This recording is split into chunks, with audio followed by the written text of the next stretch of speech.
Welcome to Nationwide. I am Minna Daniels.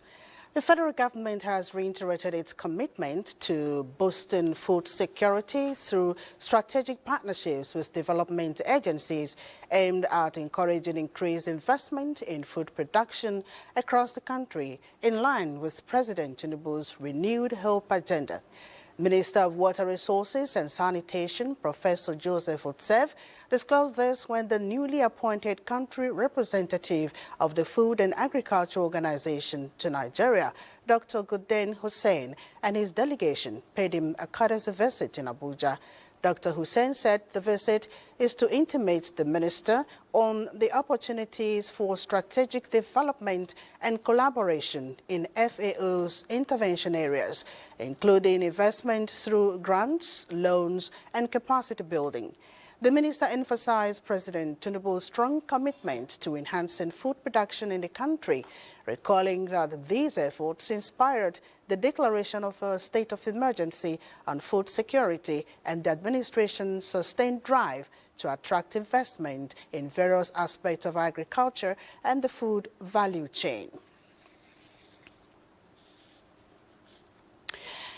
And of course, we're now headed to Kaduna, where Salamatu is standing by for stories from that area. Over to you, Salamatu.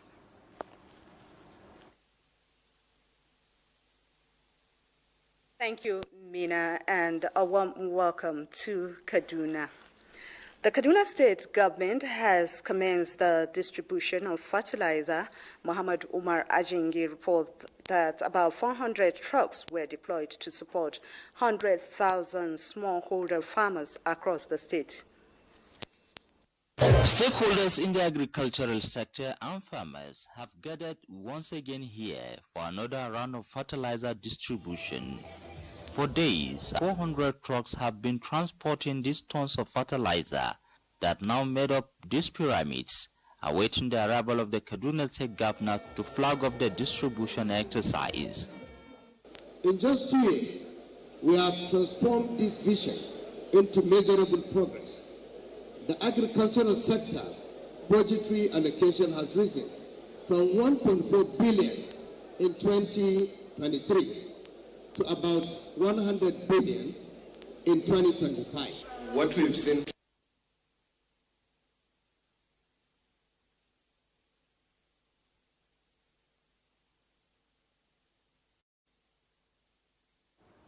Apologize for that intermittent problem there. And welcome to Abuja. The presidential initiative on unlocking the healthcare value chain has awarded an additional $15,000 to 3 top finalists in the healthcare innovation category, courtesy of the Nigerian Sovereign Investment Promotion. And that report will come in our subsequent bulletins. Operatives of the Nigerian Drug Law Enforcement Agency, NDLEA, has intercepted dispatch riders involved in distributing illicit substances around Abuja. The officers also intercepted a consignment on cocaine and tramadol concealed in vehicle side mirrors destined for Libreville, Gabon, through the export shed of the Murtala Mohammed International Airport, Ikeja, Lagos. Sawa Khalil Ibrahim has details. The first batch of consignment consisting of 7,420 pills of tramadol and a total of 68 pellets of cocaine weighing 2.60 kilograms were intercepted in a cargo going to Gabon. A popular cargo agent handling the shipment and 2 other suspects were arrested. In a related development, NDLEA operatives on Friday, 1st August, arrested a businesswoman at a shop within the Trade Fair complex in Lagos following the interception of 100 grams of cocaine and 300 grams of phenacetin concealed in ladies' lipsticks going to Malabo, Equatorial Guinea, through the export shed of the Lagos airport on 10th July 2025 was also arrested. In Abuja, NDLEA operatives conducting intelligence-led stop and search operations in Gwarimpa, Jahi and Galadima areas of the FCT on Wednesday, 30th July, arrested 3 dispatch riders for distributing illicit substances around the city. A total of 149.8 grams of Canadian loud were recovered from them. Meanwhile, no fewer than 100,000 pills of tramadol capsules were seized from a suspect at an NDLEA checkpoint along Vandekia Ogoja Road in Benue State on Friday, 1st August. In Borno State, NDLEA operatives at the arrival hall of the Muhammad Buhari International Airport, Maiduguri, on Friday, 1st August, intercepted a consignment of 160 pills of tramadol concealed in footwears by a 38-year-old passenger who was promptly arrested. In Abuja, Salwa Khalil Ibrahim, NTA News. As guidance of both environmental integrity and national safety, the Nigerian Forest Security Service, NFSS, is not merely a conservation body, but a critical pillar in the country's security architecture that must be recognized, empowered, and integrated more deeply into Nigeria's overall security strategy.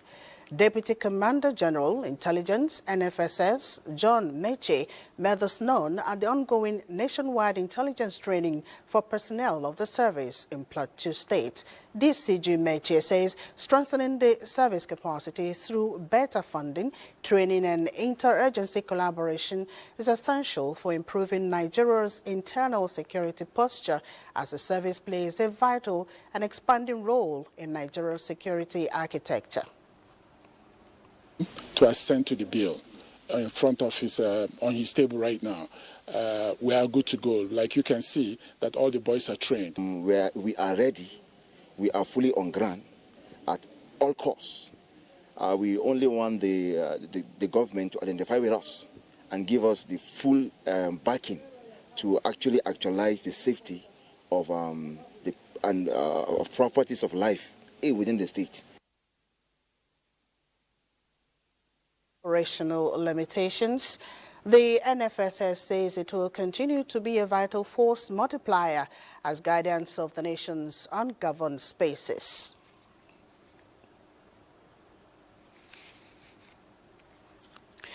And I believe Salamatu is now ready for us, so we're heading right back to Kaduna.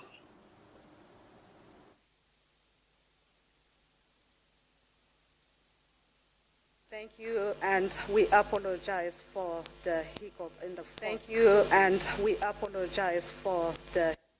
Nigeria has reaffirmed its commitment to adding 30% value to all raw materials before export as part of efforts to boost economic growth and create more job opportunities. The Director General of the Raw Materials Research and Development Council, Professor Nyelugo Ike Monso, made this known at a two-day investors forum and capacity building workshop focused on the ginger and spices value chain held in Kaduna. The event brought together stakeholders, farmers, and investors to explore strategies for maximizing value addition in the agricultural sector, especially through sack farming and spice processing. Suraj Abdullahi completes this report. Nigeria produces an estimated 523,000 metric tons of ginger annually, making it the second largest producer globally and the leading producer in Africa. These account % of the world total ginger production, according to the Nigerian Export Promotion Council. Despite this feat, ginger farming is grappling with several challenges, especially disease outbreaks that are threatening productivity. In response, the government and research institutions are intensifying efforts to mitigate this threats. One of the immediate solutions being proposed is the promotion of sack farming for ginger and other spices. This method is expected to bridge the production gap and improve output. To that end, a two-day investment and capacity building forum has been organized by the Raw Materials Research and Development Council in Kaduna, focusing on unlocking wealth through ginger and spice value chains. Representative of the Director General, Raw Materials Research and Development Council, says government is developing modalities to ensure a 30% value addition on all raw materials before export. This initiative is aimed at boosting economic growth and creating job opportunities. If we add value, we create jobs for our youth, we create jobs for our women. By reaching out, people, small-scale farmers, are going to revive the economy. Accept climate smart farming. With the theme, Sustainable Growth and Economic Empowerment through Ginger and Spices, the event brought together small-scale farmers, investors, and government officials. Participants deliberated on the challenges hindering ginger production and proposed actionable solutions to advance the sector. In Kaduna, Suraj Abdullahi, NTA News. Saraj Abdullahi's report completes our package from here. You're still watching Nationwide. We'll go on a short break, and thereafter, Port Harcourt is next on Nationwide. Good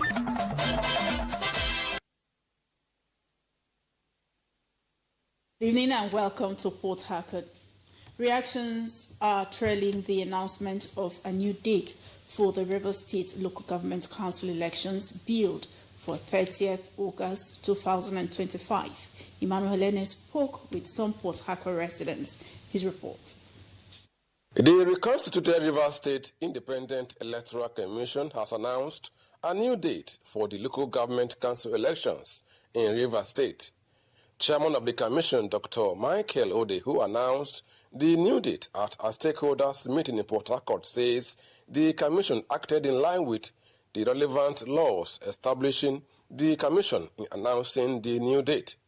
Taking proper cognizance of Section 13, Sub 5 of the RISEC law, which provides thus, that when the commission appoints a date for holding an election, and there is a reason to believe that a serious breach of peace is likely to occur if the election is held on that date, or it is impossible to conduct the election as a result of natural disaster or any other emergency, the Commission may postpone the election, provided that the reason for the postponement is cogent and verifiable. Reacting to the announcement, some Port Harcourt residents applauded the Commission for the announcement as it will facilitate the election of elected officers to pilot the affairs of the council areas, which is long overdue. The last RISEC, that was in March, announced a date.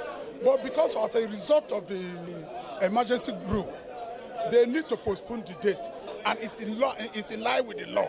Very important that at this point in time, elections are held so that legitimate sons and daughters who will be found worthy to be elected into our local government offices. The date we expected is different from what we had, but nevertheless, it's still okay, and we believe we'll have a free and fair election. Others, however, faulted the conduct of local government council election in a state of emergency. Many say following the set rules in line with constitutional provisions is key towards recording unnecessary litigations.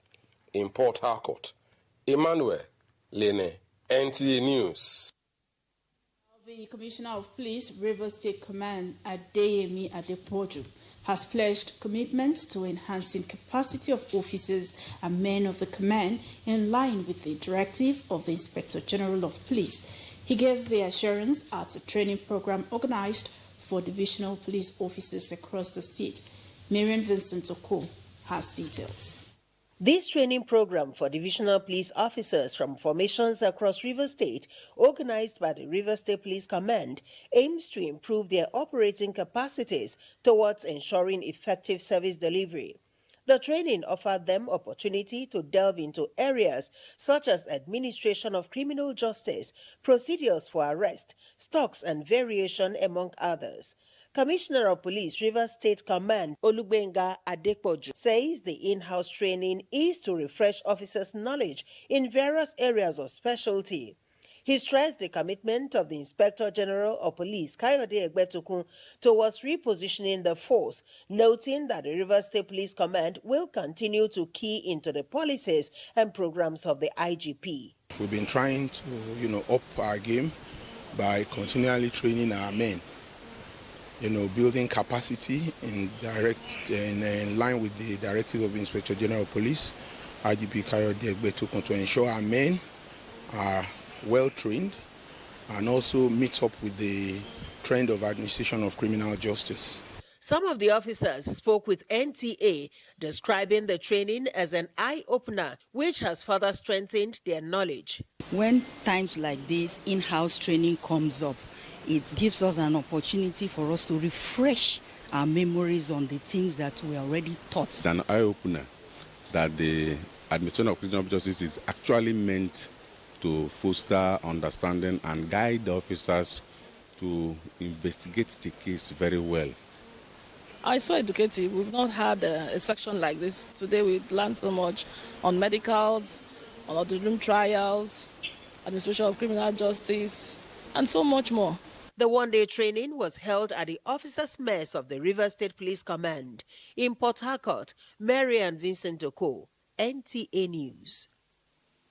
And those are the reports from Port Harcourt. Hawa in Lagos is next on Nationwide. Well, thank you, Jenny. We apologize for that. We'll be going to Lagos right now. Welcome back to Abuja. President Bola Tinubu congratulates Nigeria's female basketball team, the Tigress, on their remarkable achievement of reaching the final of the 2025 FIBA Women's Afrobasket for the 5th consecutive time, following a hard-fought victory over Senegal. The president commends the resilience and dominance of the reigning champions, who have now defeated their Senegalese rivals for the 7th time with a historic 75-68 win at the Palais de la Sport, Trècheville, Abidjan, Côte d'Ivoire. President Tinubu celebrates the team's victory in what was dubbed the final before the final, and for already securing a place in the 2026 FIBA Women's Basketball World Cup qualifying tournaments scheduled for March 2026. The president has observed the discipline, focus, and team spirit consistently displayed by the Tigress throughout this tournament. Qualities that have brought honor to our nation and earned respect for our players and coaches worldwide. The president especially commended Rena Wakama, the team's first female head coach, whose leadership and experience both on the court and now from the bench continue to inspire the Tigress to new heights in this highly competitive sport. Nigerian leader assures the Tigress of his support as they pursue their 5th consecutive Afrobasket title and 7th overall.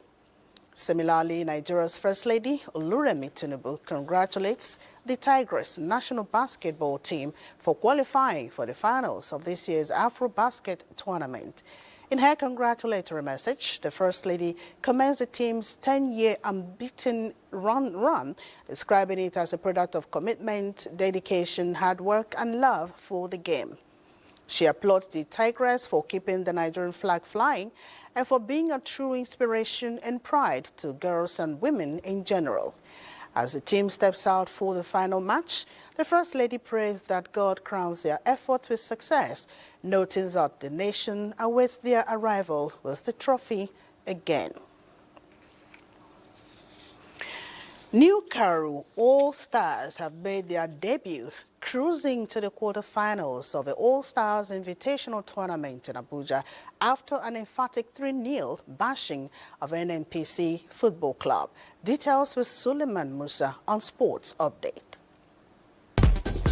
Mali booked their place in the final of the 2025 FIBA Women's Afrobasket after a commanding 76-50 victory over tournament debutant South Sudan, setting the stage for a highly anticipated clash against defending champions Nigeria's the Tigress. It is a return to familiar territory for Mali, who are eyeing their second Afrobasket title and a first since their historic trump in 2007.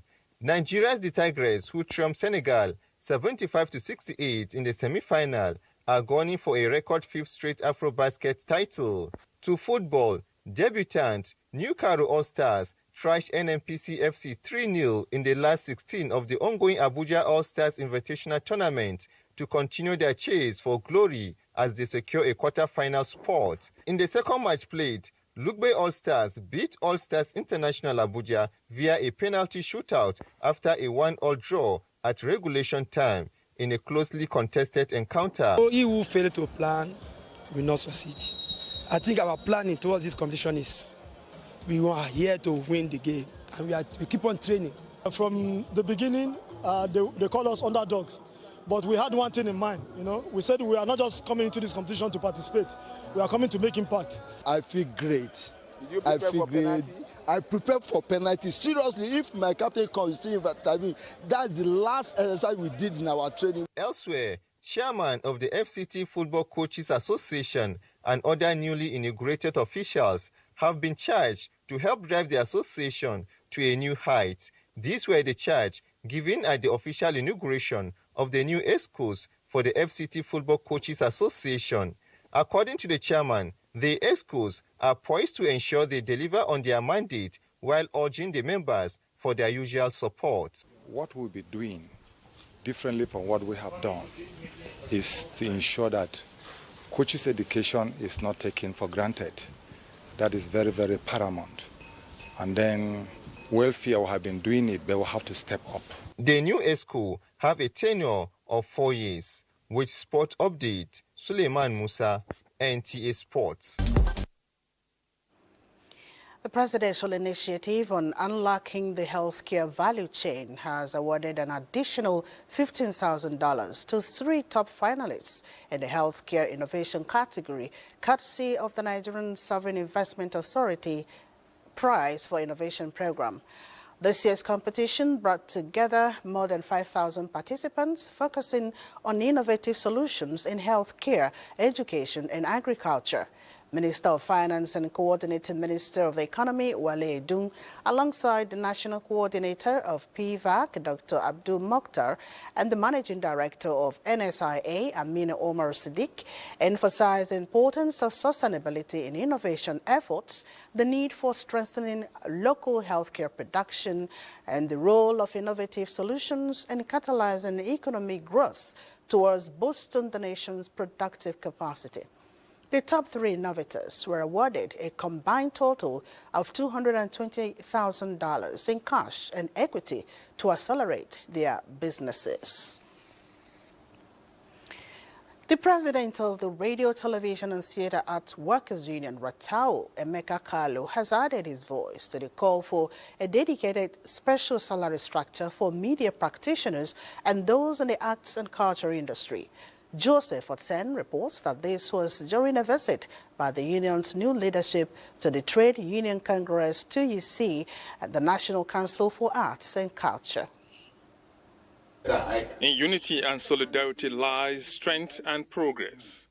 This is the message as the leadership of the Radio, Television and Theatre Arts Workers Union, RATAO, joins forces with the Trade Union Congress of Nigeria to push for better working conditions for the workers. Management and employers try to divide our ranks, but I'd like to assure you that together we can surmount all of those challenges. The advocacy train also made a stop at the headquarters of the National Council for Arts and Culture. Let's have a special salary structure for cultural workers in Nigeria. Just like we're going to let's also have a special salary structure for media practitioners in Nigeria. These two, you look around, you see that our essential service status should place us prime at the Committee of Trade Unions. So protecting and preserving culture for us is not just about keeping it on the wall. It's about putting it in your phone. So you can live with it, you can engage it. You can connect to it. Your children can connect to it. We are very, very connected to technology, innovation, and we see that as a critical part of what we do here.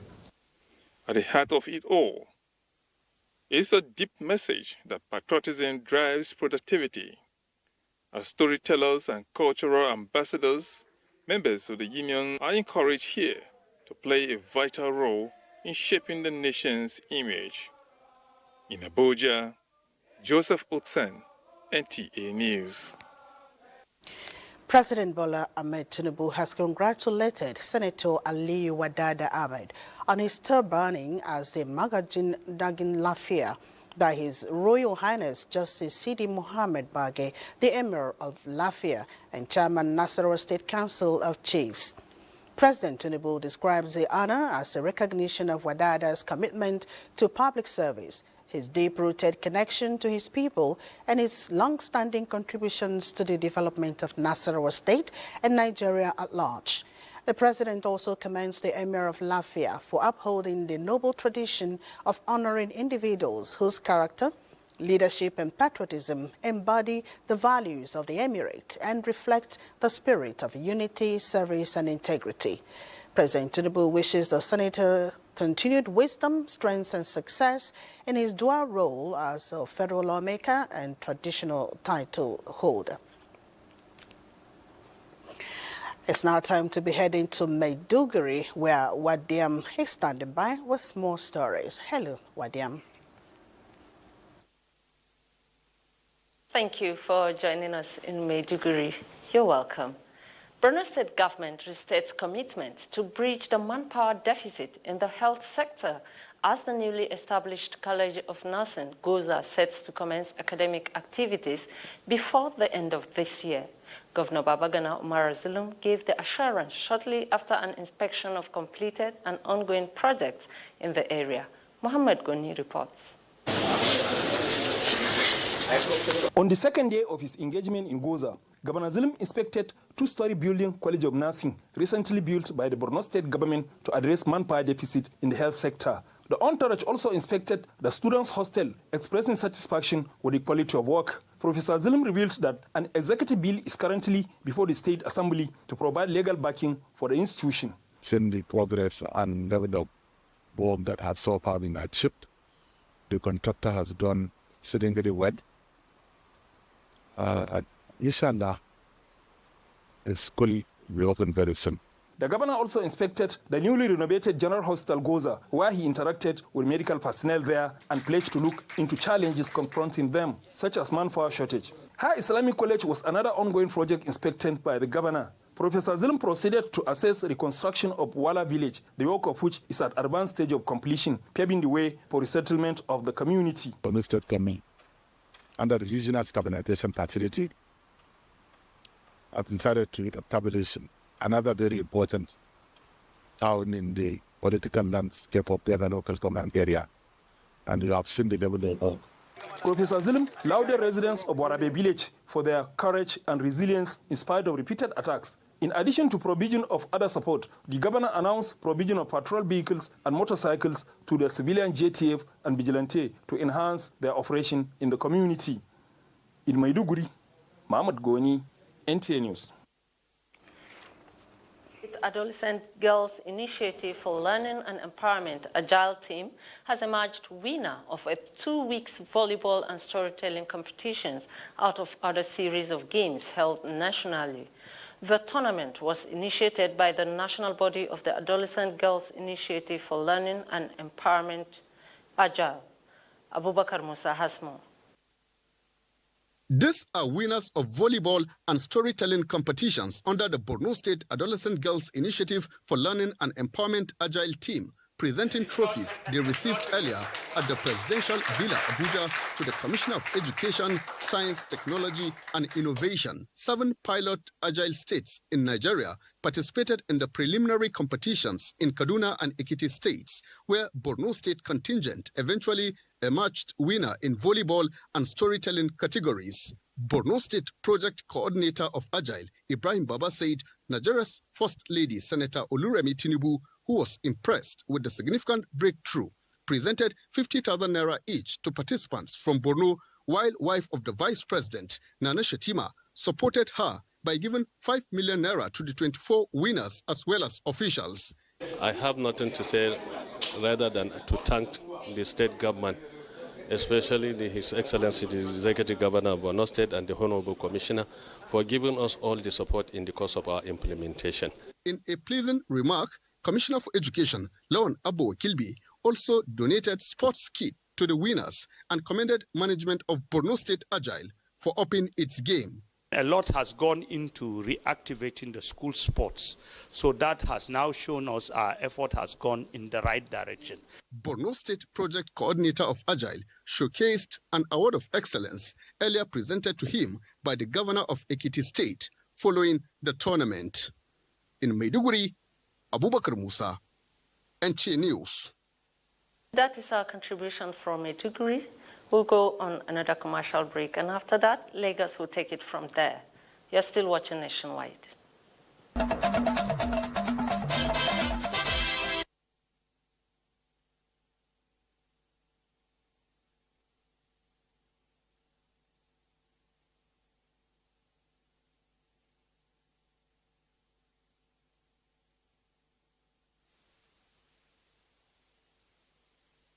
Welcome back to Nationwide, and glad to have you join us in Lagos. The actualization of the out-of-school children's program by President Bola Ahmed Tinubu's Renewed Hope initiative is a task that must be embraced and supported by all Nigerians. This was the consensus at the town hall meeting of the National Commission for Almajiri and Out-of-School Children's Education Advocacy Engagement in Mushin. Bolaji Akim was there and now reports. United Nations Child Education Fund UNICEF has put the number of out-of-school children in Nigeria between ages of 5 and 14 at 10.4 million, while Lagos, despite its high literacy level, accounts for over 2 million of this number.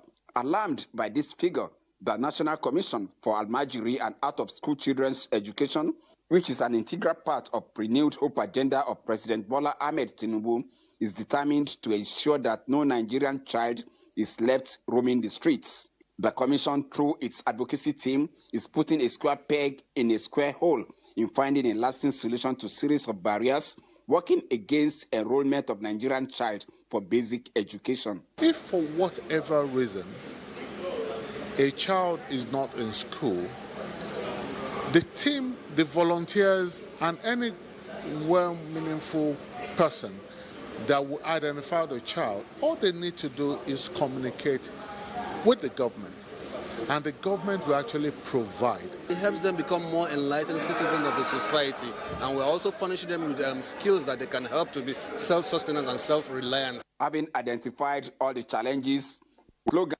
child left behind, the meeting with the residents and community leaders in Mushin is to sensitize them on the future dangers and consequences of keeping the street. We want to include whether they are Yoruba, Hausa, Igbo, no matter their skin color, every child deserves access to education. The advocacy team is to move from word to word in the local government towards the realization of the Commission's goals. Stakeholders at the town hall engagement expressed determination to take the campaign of No Child Left Behind to the grassroots. In Lagos, Bolaji Akim, NTA News. The need for media practitioners to equip themselves with knowledge about life and times of heroes past in Nigeria and beyond is pertinent. Reportage and project objective perception in the Nigerian story. This was stated by the convener of a media parley organized by Bimbo Cardoso to honor heroes past, especially those who have contributed to nation building and have left indelible footprints in the annals of history. Amaka Owu reports. Nigeria has, as well as a long list of persons who have left indelible footprints in the sands of time. The media, as the fourth estate of the realm, many believe has the responsibility to educate and inform younger Nigerians on the values, contributions, and the impact of these great men and other leaders of the world whose legacies have gone down the annals of history. When you know how you got along on a journey, it helps you. It gives you information, it gives you perspective. These distinguished Nigerians contributed immensely in different fields of endeavor to national development and beyond. Nigeria's Minister of Information, Benson. I think going back to the 60s, that everybody believed in one Nigeria. Then it was about your capability, your competence. Nigeria had just gained independence, and what we were interested in was taking the country forward. Acknowledging the timeless impact of these great men, others say, will also further unite the country. I'm glad that we have a president like Asiwaju who knows that unity is very key to survival. There were people who were selfless, who worked a lot of integrity, and I think it's important that the lessons of their lives be the actual instruction for our teeming youth. It is a source of inspiration for the younger generations. It's tremendous. Without them, we won't be where we are today. They all did a very good job. The labor of our heroes past shall never be in vain resonates with a call to acknowledge the legacies and hard work of heroes past in Nigeria and beyond. In Lagos, Amaka O, NTA News. Those are the reports from Lagos. It's back to Mina in Abuja for more nationwide. Many thanks, Awal. The National Postgraduate Medical College of Nigeria has incorporated a competency-based model in advanced emergency obstetrics, newborn care, and surgical skills into the training curriculum for resident doctors in obstetrics and gynecology.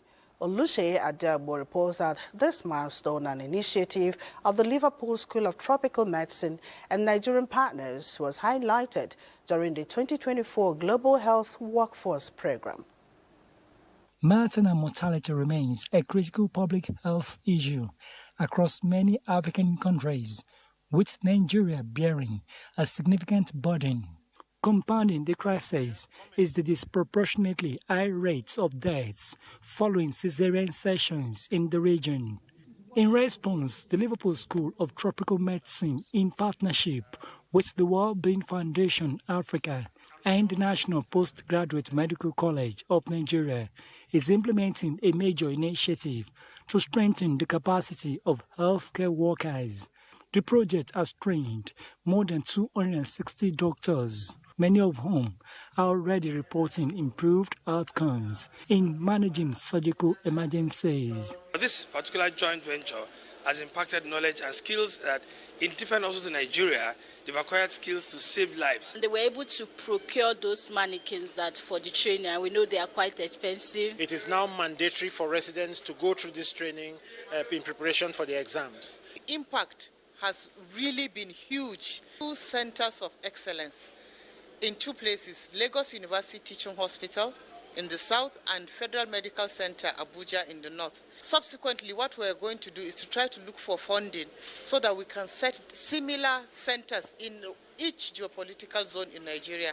And this is really the time to sit down together, find the investors, mobilize local investments to make sure that every single medical worker that comes into contact with pregnant women, a newborn in Nigeria, has received these trainings.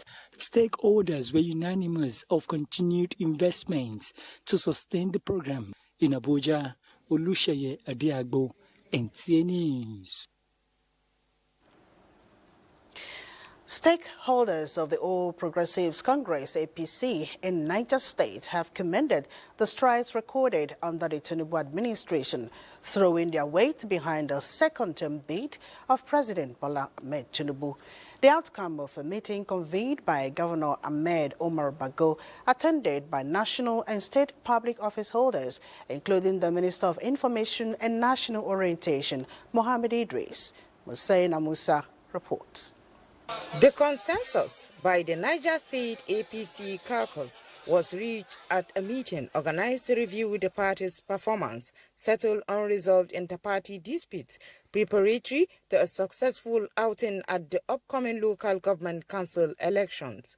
President Bola Ahmed Tinubu's endorsement was sequel to the renewed hope initiatives that include livestock development, Nigerian Education Loan Fund, and agricultural revolution, among others. Every other stakeholder in the party, we've come unanimously to make sure and to reassure the center that Niger State, there is no second party. Niger State is 100% APC. We are all for APC. We are for Asiwaju Bola Ahmed Tinubu. We are for our governor here. We have all agreed that we will continue to support the presidency of President Bola Ahmed Tinubu, and we will, God willing, also march with him as he seeks his re-election to to his second term. Our state is witnessing progress, and anybody who does not love progress should please leave us alone. We are APC. And we have seen what Mr. Governor has been doing, and we have all decided that we should endorse him for a second time. Other speakers, while affirming their support, emphasized the need for the members to remain united in order to continue to harness the gains of democracy. Hussaina Musa, NT News. The national convener of the Coalition of Nigerian Youths in Politics, Nnamdi Ezemago, says Nigerian youths are ready to work for the African Democratic Congress for identifying with a mobilizer to steer the affairs of youths in the party. He said this during a visit to the national youth leader, Balarabe Rufai, at the party's national secretariat. Balarabe Rufai, who has served in various capacities within established youth structures, including youth and student movements, says no youth will be left behind in building a better Nigeria.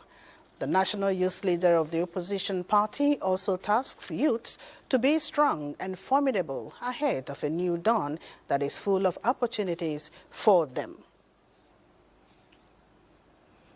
The Nigerian Air Force has received widespread commendation for its leadership in developing and implementing the Civilian Harm Mitigation and Response Action Plan, as well as for its growing role in advancing civilian protection efforts across the armed forces of Nigeria.